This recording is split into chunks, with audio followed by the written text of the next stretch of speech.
Welcome back to another video. So कैसे हैं आप लोग? आई होप सब बिल्कुल ठीक ठाक होंगे। मैं भी बिल्कुल ठीक हूँ। हेयर इज़ मी मिनाहिर और आज मैं जिस वीडियो पर रिएक्शन करने जा रही हूँ, सबसे पहले जानते हैं उसका टाइटल। और वीडियो का टाइटल है एसिड अटैक और नाजिया इलाही खान एक्स मुस्लिम साहिल, और इनके चैनल का नेम है एक्स मुस्लिम साहिल ऑफिशियल।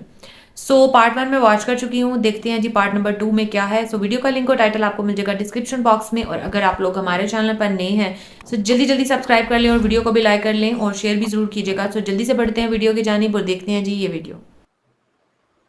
तो जो लोग एक अवेयरनेस का काम कर रहे हैं, एक सोशल एक्टिविस्ट का काम कर रहे हैं, लोगों को अवेयर कर रहे हैं, लोगों तक मैसेजेस पहुंचा रहे हैं, और ये बिल्कुल नहीं कह रहे हैं कि भाई मैंने छोड़ा है तुम भी छोड़ो। क्यों कहेंगे? बिल्कुल नहीं कहेंगे।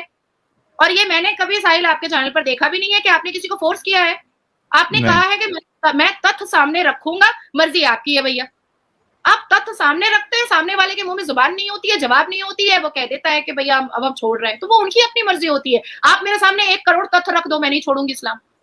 आप मेरे सामने पूरे कुरान की किताब को, पूरे मजहब की किताब को आप खोल के रख दो, मैं समझ रही हूँ कि बहुत सारे कंफ्यूजन है, लेकिन मैं नहीं छोड़ूंगी। मैं नहीं छोड़ूंगी, ये मेरी मर्जी है, ये मेरा जिद है, ये मेरी जिद है। तो ऐसे लोग जो एज एन एक्टिविस्ट इस भारत में काम कर रहे हैं और जिनकी एक बहुत बड़ी मेजॉरिटी बन चुकी है, ऐसा नहीं है कि मेजॉरिटी नहीं बनी है, एक बहुत बड़ी मेजॉरिटी बन चुकी है। इस मेजॉरिटी के लिए मैं और मेरी पूरी टीम 2024 में सर्वोच्च न्यायपालिका में आपके प्रोटेक्शन के लिए, आप जैसे एक्स मुस्लिम्स के प्रोटेक्शन के लिए मैं अपनी याचिका दायर कर रही हूँ।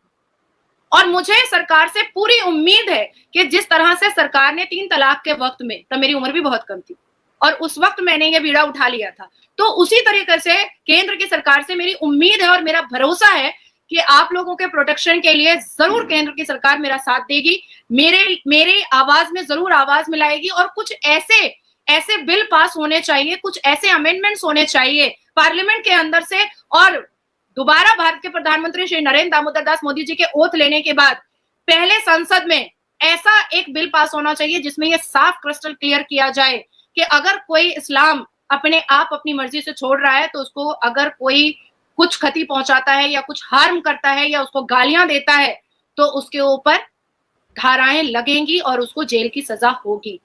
इसके लिए मैंने बेबी स्टेप लिया है और मैं चाहती हूं आप जैसे लोगों को कि आप मुझे सपोर्ट करें, आप लोग मुझे प्रोवोक करें, आप लोग मुझे मेरे साथ हाथ में हाथ मिलाकर चले। मैं नहीं कह रही हूं कि मैं अकेले आगे आगे चलूंगी और आप पीछे पीछे चलो, नहीं, कहीं ऐसा ना हो मैं पीछे पलटू और सब गायब, तो वो नहीं होना चाहिए। मैं साथ साथ चलने की बात कर रही हूँ। हालांकि मैं हूँ बहुत जिद्दी, आई एम वेरी स्टबर्न, मैं बहुत जिद्दी बचपन से रही हूँ। अगर मैंने कुछ ठान लेती हूँ, मैं कुछ मैं अपने आप में सोच लेती हूँ, तो वो मैं करके रहती हूँ, आगे पीछे कोई रहे या ना रहे। क्योंकि मैंने ऐसे बहुत सारे काम किए हैं जिसमें मुझे लगा है कि पता नहीं मेरे साथ क्या हो। हालांकि मैं बता रही हूँ कि 2019 मेरे ऊपर एसिड अटैक भी हुआ है और हाँ, मेरे पास उसकी तस्वीर भी है।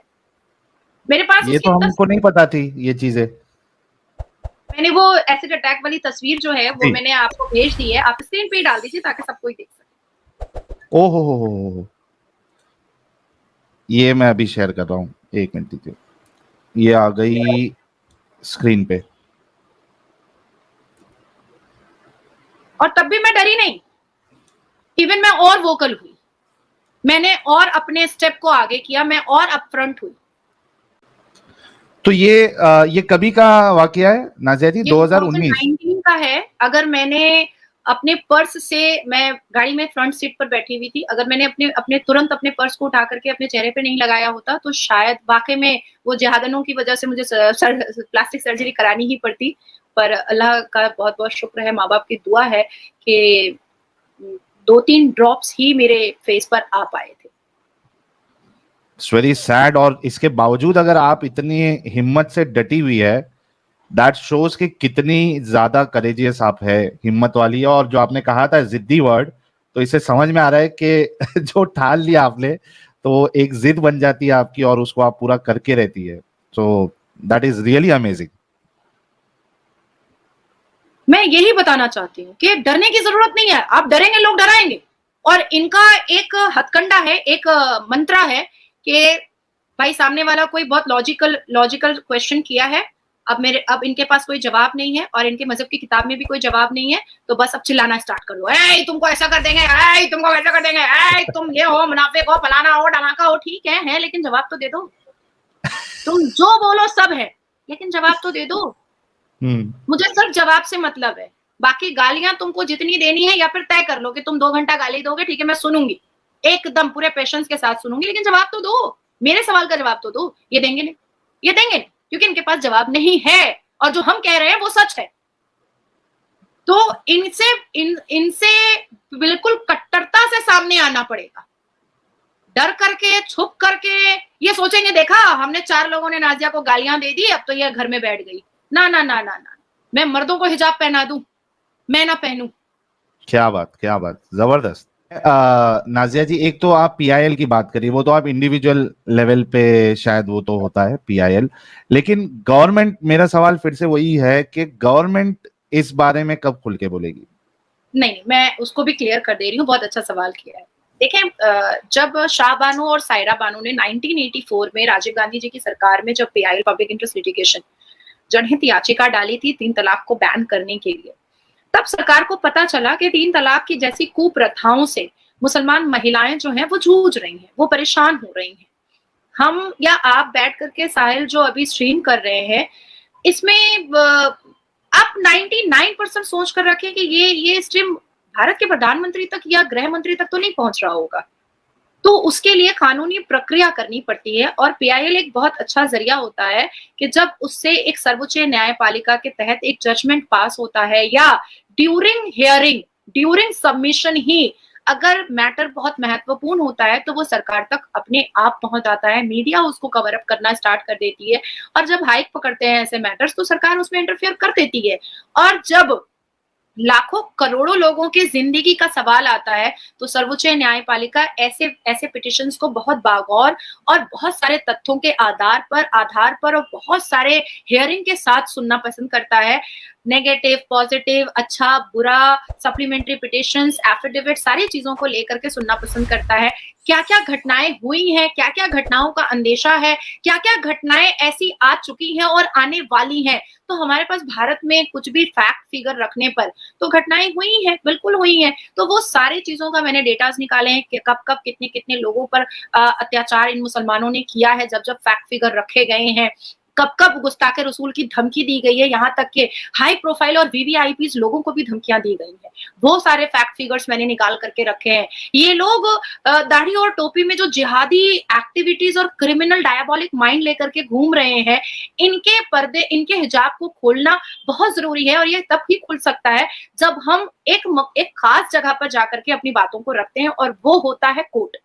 इंसाफ कोर्ट से मिलता है, इंसाफ रोड से नहीं मिलता है। हमें रोड नहीं, कोर्ट का दरवाजा खटखटाना चाहिए और वहां से जब एक जजमेंट आता है और वो जजमेंट उठा करके जब पार्लियामेंट लेकर जाया जाता है और उस पर एक खास तरीके का एक अमेंडमेंट आता है, एक बिल पास होता है और उस पर चर्चाएं बढ़ती हैं, उस पर बातचीत होती है, करोड़ों लोगों के जान की सलामती और सेफ्टी और सिक्योरिटी के लिए बातचीत होती है, तब जा करके इस पूरे वर्ग को, इस पूरे भारत को पता चलेगा कि हाँ, अब मुस्लिम को हम डरा नहीं सकते हैं या कोई भी तथ्यों के आधार पर एक खास मजहब के बारे में अगर बात करता है तो जितने भी इस्लामिक प्रीचर है they are bound to answer. उनको जवाब देना पड़ेगा और अगर उनके पास जवाब नहीं है तो उनको मानना पड़ेगा कि सामने वाला सही बोल रहा है, ना कि आप थ्रेट करेंगे कि गुस्ताखे रसूल की एक ही सजा सर्तन से जुदा या अगर नाजिया है तो बलात्कार या एसिड अटैक। ये जो इन्होंने एक हथियार उठा लिया है लोगों के जुबान को बंद करने का, वो हमें खत्म करना है। तो नाजिया जी, ये तो हो गया एक्स मुस्लिम प्रोटेक्शन के बारे में और जो भी स्टेप्स आप उठा रही है, हम आपके बिल्कुल साथ में हैं और ये लड़ाई जो है हम मिलकर साथ में करेंगे ताकि आगे जो आने वाले लोग हैं उनको छुप छुपा के ना रहना पड़े या अपने ख्यालात को दिल में दबा के रहना नहीं पड़े। क्योंकि मुझे कई सारे मैसेजेस आते हैं लोगों के कि भाई मैं एक्स मुस्लिम हो गया हूँ, लेकिन मुसीबत ये है कि घर वालों को नहीं बता सकता, वो मुझे मार देंगे या मारेंगे नहीं तो घर से निकाल देंगे, मेरा जीना हराम हो जाएगा और मैं कैसे जीऊँ ये चीज को छुपा कर, इस यानी फेक बनकर, मुनाफिकत इख्तियार करके कई सारे लोग मैसेज करते हैं। तो कहीं ना कहीं वो डर है और अगर इस तरीके का लॉ अगर आता है कुछ स्पेशल प्रोटेक्शन लॉ अगर सरकार लेके आती है, तो आई एम श्योर के कई सारे लोग जो है वो खुलकर आएंगे एज एन एक्स मुस्लिम, और उन्हें इन चीजों में फिर प्रॉब्लम नहीं आएगा। तो हमारी शुभकामनाएं आपके साथ, सारे जो व्यूअर्स है उन सब की तरफ से मैं आपको शुभकामनाएं देना चाहता हूं, और मैं तो आपके साथ ही हूं बिल्कुल इस काम में आगे बढ़ने के लिए। सो जनाब, वीडियो वॉच की और इस पार्ट में एसिड अटैक की वाकई बात होगी। 2019 में इन पे एसिड अटैक हुआ था। वाकई मुझे भी इस बारे में नॉलेज नहीं थी, फर्स्ट टाइम पता चला। जैसे साहिल ने बोला कि पहले नहीं पता था, हमें भी नहीं पता था। तो बड़ी ब्रेव लड़की हैं ये। जितनी इंसान जो है वो कठिनाइयों से गुजर के आता है ना, उतना उसमें हौसला करेज जो है ना वो आती जाती है। स्पेशली औरतों की मैं बात करूंगी, उनमें जितने भी जुल्म होते हैं, कुछ तो होती हैं वो दब के बैठ जाती है, डर के बैठ जाती हैं, लेकिन अगर औरत अपने पे आ जाए ना कि मैंने ये काम करना ही है, मैंने इस चीज में डटना ही है, तो फिर वो कितनी बड़ी से बड़ी भी ताकत आ जाए ना, उसको पीछे नहीं कर सकती। ये एक क्वालिटी है जो कि गॉड गिफ्टेड है औरत के लिए, ऊपर वाले की तरफ से। तो अच्छा, मुझे ऐसा लगता है कि इन ज्यादा लोग इनके अगेंस्ट क्यों हैं, क्योंकि ये इस्लाम को सपोर्ट ज्यादा नहीं करती हैं। जितने भी लोग, मतलब ये सेकुलर टाइप की मुझे लगती है, इंडिया में रहते हुए ये सेकुलर टाइप की मुझे ये नाज़िला की सोच लगती है कि भाई ठीक है, हर किसी को उतना ही हक है, जैसे आपको अपने रिलीजन को रिलीजन पे फोकस रहने का या रिलीजन पे बाउंड रहने का हक है, वैसे दूसरे लोगों को भी उतना ही हक है। मतलब हर किसी की एक इंडिविजुअल सोच है ना, आप उसको चेंज नहीं कर सकते, हम किसी को फोर्स नहीं कर सकते कि आप जो है वो ये काम जरूर करो। तो मुझे भी इस टाइप के लोग जो है वो अच्छे लगते हैं। ठीक है भाई, जियो और जीने दो, इसके असूल पे जो लोग चलते हैं ना, फोर्स नहीं किसी को करते या रिलीजियसली किसी के साथ लड़ाई झगड़े नहीं करते, उनको वो नहीं करते। हाँ ठीक है, जैसे उन्होंने बोला कि पिछले पार्ट में बोला था कि जो भी मुझे कोई कितना भी फोर्स करे, मुझे चाहे कितनी ही बुराइयों का क्यों ना पता हो इस्लाम की, लेकिन मैं इस्लाम नहीं छोड़ूंगी।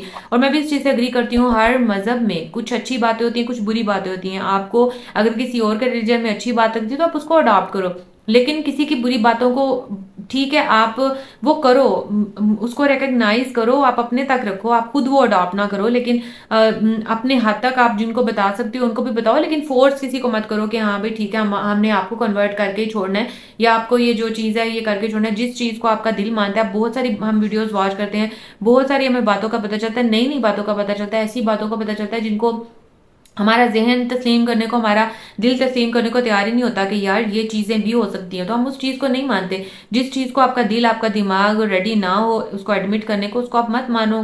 कोई भी आपको फोर्स नहीं करेगा कि नहीं आपने ये काम जरूरी करना है। अगर कोई आपको फोर्स करता है तो आप उससे 200 मील दूर हट जाओ, उससे साइड इख्तियार कर लो। जो जिस चीज को आपका दिल करता है ना, क्योंकि ये जिंदगी एक ही बार मिलती है, जो आपका दिल करता है वो करो, जिस तरीके से आपका जीने का दिल करता है वो करो, अपने मजहब में रहते हुए आप उसको फॉलो करो, अपने आपके मजहब के जो भी कवानीन है, जो भी तरीके हैं, जो भी तौर तरीके आप उनको फॉलो करो, जिस भी मजहब के। मैं सिर्फ इस्लाम की बात नहीं करी, हर रिलीजन की बात करी हूँ। और रही बात इनके पे एसिड अटैक की, तो ये इंतहाई गलत है, मैं इसको सीरियसली कंडेम करती हूँ। फिर वही बात के एक इनमें उर्फी जावेद, उसके भी लोग बहुत पीछे पड़े रहते हैं कि यार वो इस्लाम में रहते हुए किस किस्म का लिबास पहनती हैं, क्या करती हैं। तो फिर वही बात की सबकी अपनी सोच है, सबका अपना रहने का तरीका है, सबकी अपनी जिंदगी है, सबने अपने अमाल के बारे में जवाबदेह होना है। आपको किसी के बारे में फिक्र करने की जरूरत नहीं है, ना ही उसको फोर्स करने की जरूरत है। सो मेरा इतना सा पॉइंट ऑफ व्यू था। सो ये था मेरा आज का इस वीडियो के ऊपर रिएक्शन। होप सबको अच्छा लगा होगा। आप लोगों की क्या राय है जरूर कमेंट करके बताएगा। सो मिलूंगी आपसे इंशाल्लाह नेक्स्ट रिएक्शन वीडियो के साथ। अगर चैनल सब्सक्राइब नहीं किया तो जल्दी से सब्सक्राइब कर दें, लाइक कर दें वीडियो को। सो मिलती हूँ आपसे नेक्स्ट रिएक्शन वीडियो के साथ, तब तक मुझे दें इजाजत। अल्लाह हाफिज।